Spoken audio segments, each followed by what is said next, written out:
Well, hello, hello, hello, and welcome to The Difference Makers. We are here for a very special episode of The Difference Makers because we are making a difference in the lives of others who have a message for the world. It is very important that you get your message out. And one way to do that is through a TED Talk.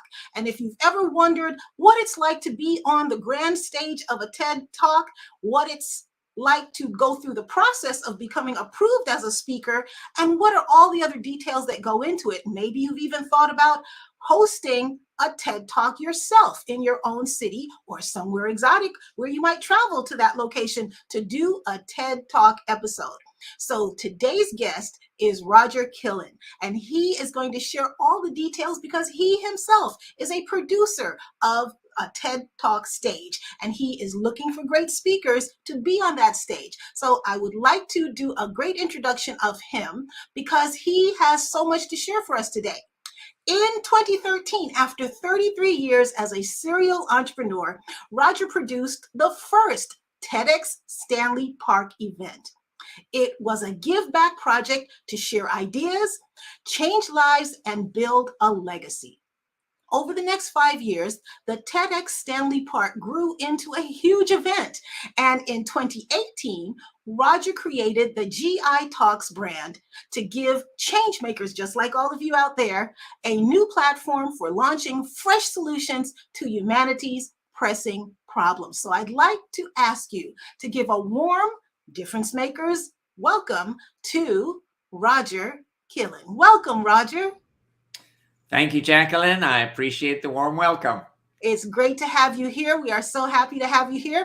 And your topic is obviously very popular because we've had lots of people in the chat over the days leading into this particular episode, as well as even up to today on the chat messages, asking all kinds of questions, wondering when we're going to start. So we are here live and in person. We're here live on LinkedIn, live on Facebook, and live on YouTube. So Roger, our first question of the day is always, how are you making a difference in the lives of others with your gifts, talents, and abilities?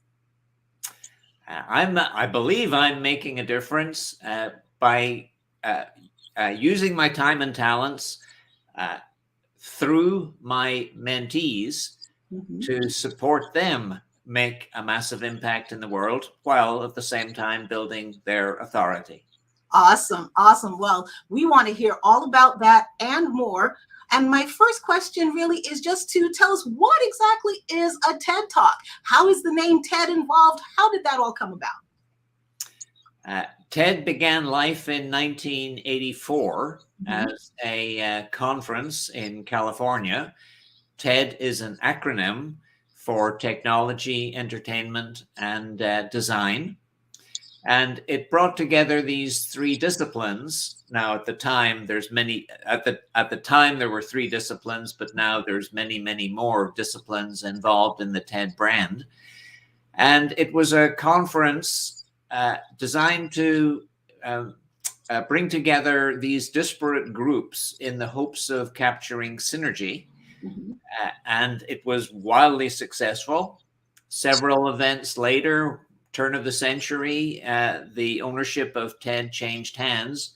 It's now owned by a gentleman called Chris Anderson. And Chris really brought TED into the 21st century and harnessed the 21st century technology, the biggest piece of which, of course, is the internet, in order to democratize the TED ideas that were hitherto shared with just a few who could afford the ticket price. In 2009, the TEDx brand was launched.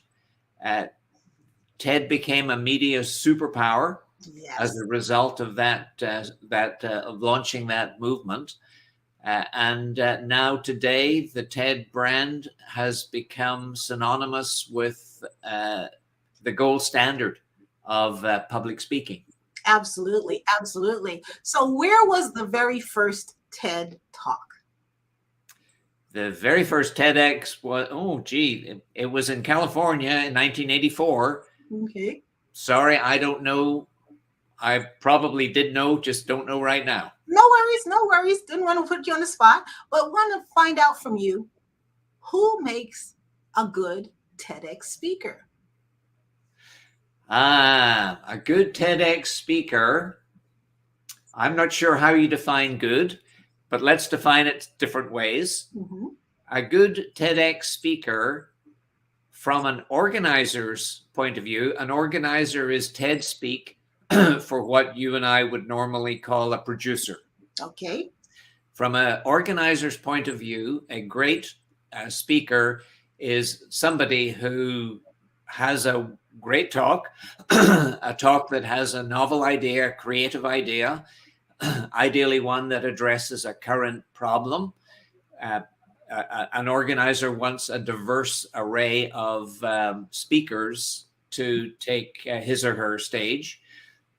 But there's no shortage of applicants for the limited amount of slots. So what makes a speaker great from the organizer's point of view is somebody who comes with an attitude, and that attitude is, here's what I can do for the event, as opposed to here's what the event can do for me. That person is willing to go the extra mile.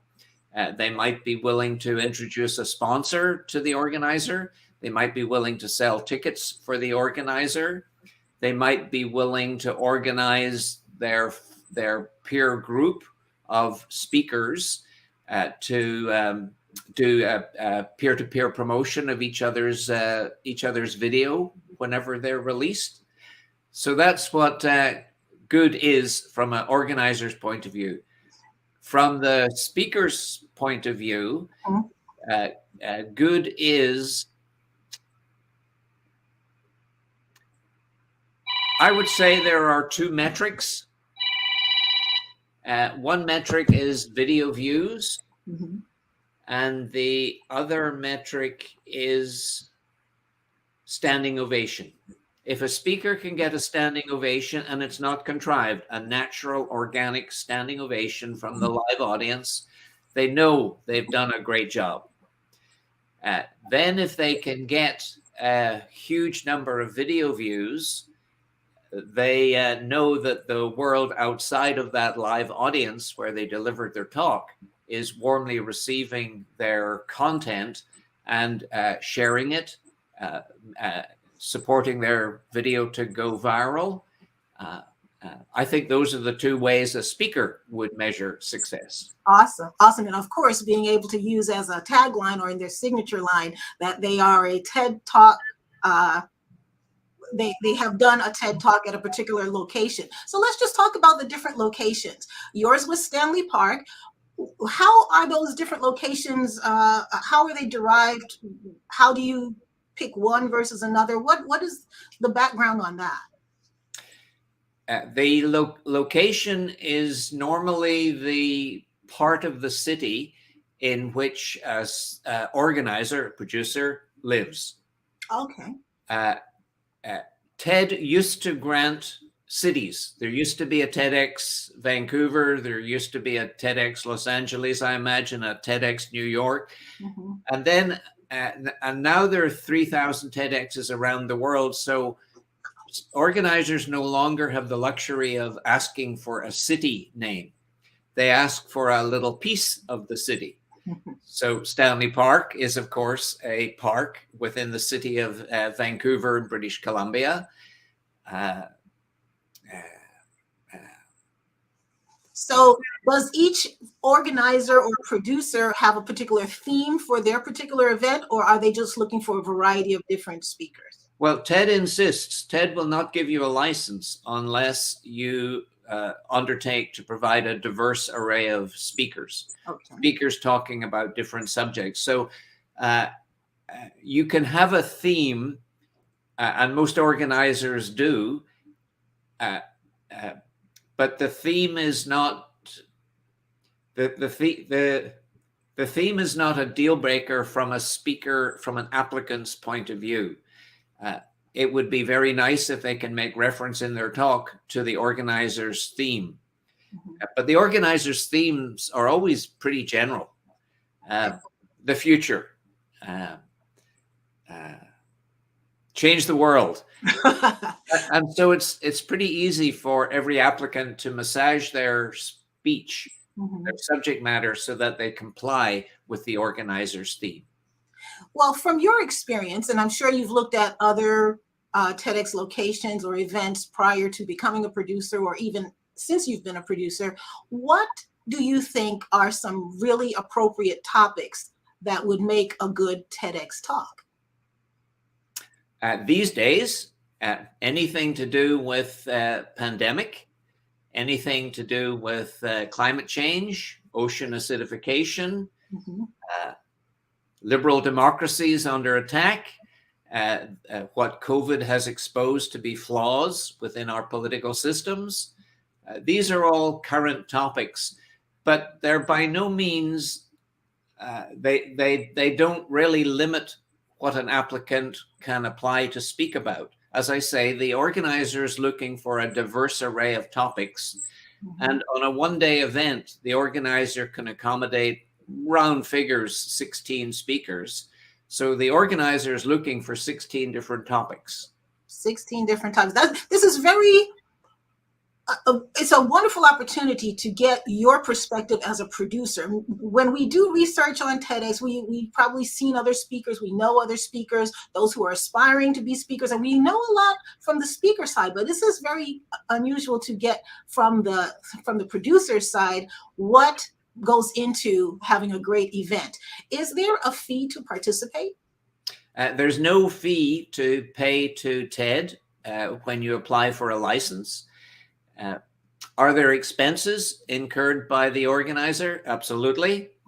And in the first event, the organizer can sell a maximum of 100 tickets. And it's very hard to get a sponsor for your first or second or third event. So generally there is a deficit, and that deficit is picked up by the organizer in exchange for running the license to run the event.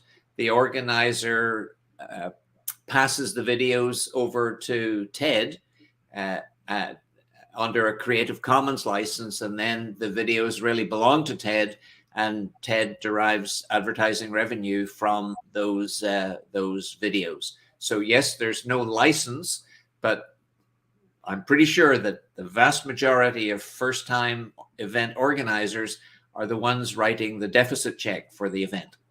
And as a speaker, is there a fee to participate from that standpoint? The answer is no, but there are expenses. Okay.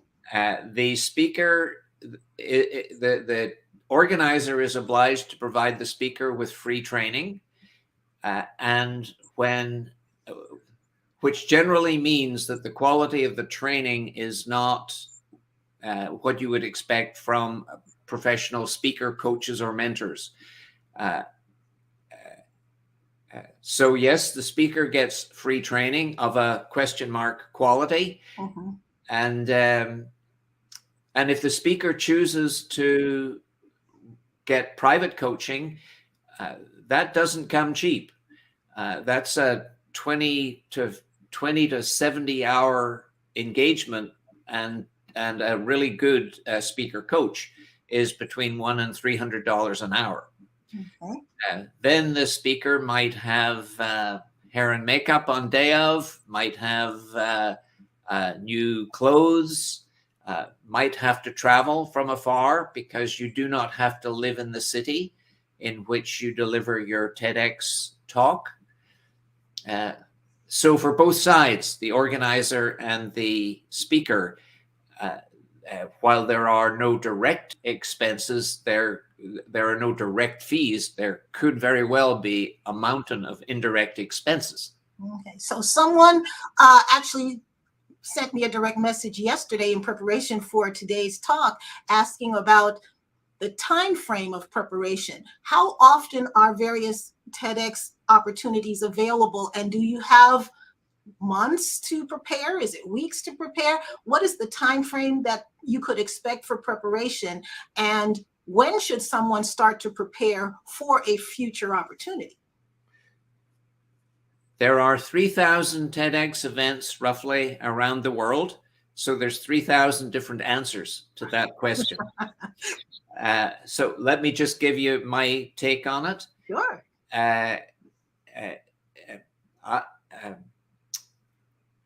my last cohort of mentees began working with me in midsummer 2021, and they took the stage early December 2021. That's a 6-month run. There are different stages of coaching that some people don't go into. Uh, uh, and having said what I've just said, a mentee dropped out and a new mentee joined within 4 weeks of the event. But boy, was it intense during those 4 weeks to get that speaker ready. What I like to do normally is about 14 weeks of script crafting, meeting once a week. Then test that script on very small live online audiences. Do they laugh where they're supposed to laugh? Do they cry where they're supposed to cry? Do they get the takeaway message? Is it clear? You have to test that, and that is generally a 2-3 week period. So you add the 13 weeks plus the 3, 4, 5, 6 weeks, and we haven't even talked about delivery training, and that's very hard to do remotely. Generally, speakers would come to Vancouver for an intense 4-day training session on delivery. So if you want a number to work with, 6 months is about right. Great. That gives us a good time frame, because again, I've received several messages saying, well, I don't know if I should watch this because I'm not ready yet. How will you know what to do to get ready if you don't come and listen to the expert, Roger Killen? So 6 months is a good time frame to kind of pace yourself. So there are many in our audience who are new to speaking, but there are many who are experienced speakers. Any particular advice that you would differentiate for those who may have a bit more experience, but still have never done a TED Talk? Well, TED Talks have nuances. Personally, I really do not like a speaker to use slides. I think it sucks their strength away. It distracts attention. The core of the speaker's talk is the idea, and particularly clarity around the idea. Mm-hmm. Now, I have mentored speakers who in their second and third month have realized that what they thought they wanted to talk about is really not what they wanted to talk about. So it's start again. Mm-hmm. So I now start every mentorship relationship really getting clear, really supporting the mentee get super clear on what it is they want to talk about, what their idea is, what the problem is that's addressed by their idea. Their idea is generally a solution to a problem. Well, what's that problem? Mm-hmm. What's the pain caused by the problem? What's your idea? What are the benefits of your solution? And what actually do you want your audience live and online to do when you describe your idea? So that clarity is a real challenge, and you wouldn't think it would be, but I assure you it is. I can imagine it is, because getting clear in your why and your purpose is what your message is all about. And if that is muddled, then everything that comes after that is muddled as well. Exactly.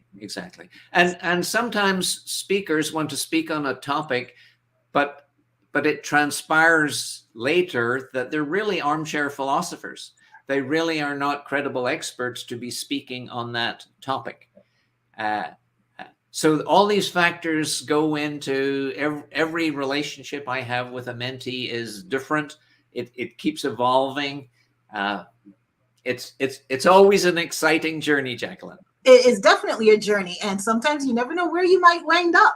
So in your experience and with the mentees that you've worked with, or even others that you may have observed, what are some of the benefits after the fact that someone has received? Have they maybe, let's say, received a book deal or a movie deal? Or what are some of the things that could possibly happen after having a successful talk? Well, this is one of my frustrations in life. That the TEDx stage is an incredibly powerful platform, to get your message out there into the world and inspire people to take action. But some high number, over 90% of TEDx speakers do not go there, do not leverage the power of their TEDx talk and take it out there into the world. They don't even write a video description. They don't heavily promote their TEDx video once it's approved by TED. And so I listen with huge frustration to a great TEDx speech that 2 years later has got 500 video views. And I think to myself, what a waste. Having said that, every speaker has the option.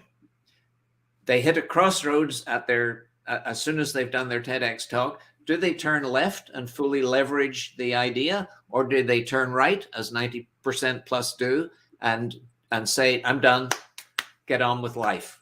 Mm-hmm. Those who turn left, the Simon Sineks of the world, the Brene Browns, the Sir Kenneth Robinsons, the Amy Cuddys of this world, who fully leveraged their idea, all walked a fairly beaten path. They know what they need to do, starting with their TEDx talk, a pile of video views, and then and that gives them huge credibility, and they leverage that huge credibility to reach much larger, more specific audiences with their really important message. And that way, they have a huge impact on the world.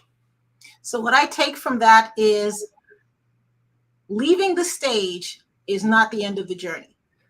That, to me, the TEDx stage is simply a milestone on the journey toward making massive impact and building authority. But my point of view appears to be in the minority, a minority point of view. Not necessarily invalid, just the minority, because people really don't see the bigger picture or the bigger vision of the possibilities. But it sounds like that might be an item for another show, maybe. Well, the event organizers are not told by TED to support speakers take the next 20 steps. The organizer's job is to select speakers, support speakers, deliver great talk, put on an event, make videos of the speakers' talks, send them to the TEDx uploader, and then their job is effectively done. And I think to myself, what a shame. This could be so much more. Well, speaking of so much more, I'm sure there's much more that you can share with us, but our time is coming to a close. But I would like to just ask you, when you are looking for speakers, what do you particularly look for your stage? And if someone fits your opportunity, how can they get in contact with you? Well, Jacqueline, I don't have a stage. I'm not a TEDx organizer. I have no role in the world of TED other than being a huge fan of the TED brand. So when I'm looking for a mentee, I'm looking for somebody with the right attitude and somebody who is a credible expert and has an idea in their field of expertise that is a solution to a really important problem that we human beings really need to deal with. And here comes somebody with this creative solution. Let's share it with the world so that the idea can have impact and the speaker can build their authority. Awesome. Awesome. So how can people get in contact with you? My email address is rogerk@getinspiredtalks.com. Roger, ROGERK @getinspiredtalks.com. And we will have that in the show notes at the bottom after the show is over. We'll put that in there for you as well, for those who are watching live and may not have a pen handy, but also for those of you who are watching on replay. And we do appreciate you watching whatever time of day or night is convenient for you. So with that, I would like to ask you, Roger, in closing, any last pearls of wisdom, any advice, anything that maybe I didn't ask that I should have asked that you would like to share with our audience before we close? Well, my big message is that for ordinary people who have an important idea that the world needs to hear, they are going to go a long way to find a platform better to share it with the world than the TEDx platform. It is a hidden jewel, and it's free. We like that part too. All right, great. Thank you so very much. I really appreciate your time as well as your expertise, Roger, and for this very hot topic that everyone has been very, very interested in. We appreciate all that you've shared, and I'm sure many will get in contact with you for further details. So thank you so much for being a part of the show. We truly appreciate you, and we thank all of you who have been watching here on The Difference Makers to be able to see all that goes into making a difference in the world with the experts we bring to this stage. So thank you again, Roger. We really appreciate you. And everyone, have a great day. We will see you soon.